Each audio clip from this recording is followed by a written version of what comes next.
The day my daughter Rylan was born was the happiest and scariest of my life. Minutes after midnight, I got to hold my beautiful baby girl in my arms. But in the ICU, my wife Shelly was fighting for her life. She'd undergone an emergency C-section, and during surgery, she'd had a pulmonary embolism. I waited and waited for her to wake up so she could hold her baby daughter. But hours later, she was still in a coma. Around 3 o'clock in the morning, a nurse entered our room and asked me to bring Rylan down to ICU to see Shelly. That's when I knew it. It was time for us to say goodbye to Shelly.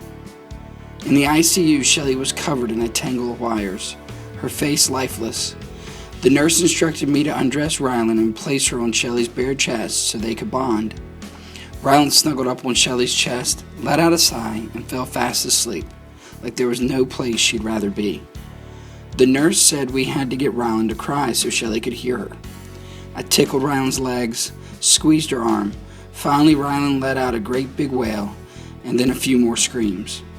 I was so deep in my own world that I didn't notice something in the room had shifted. There was a spike in Shelly's vitals at the sound of Rylan's cries. Shelly wasn't out of the woods, but she had gotten her fight back. A week later, after many more tests and procedures, Shelly woke up. When she saw Rylan, her eyes filled with tears. She kept fighting as well. Today, Shelly's back on her feet, chasing after Rylan morning, noon, and night. They have a bond I can't quite explain, one that ended up saving Shelly's life.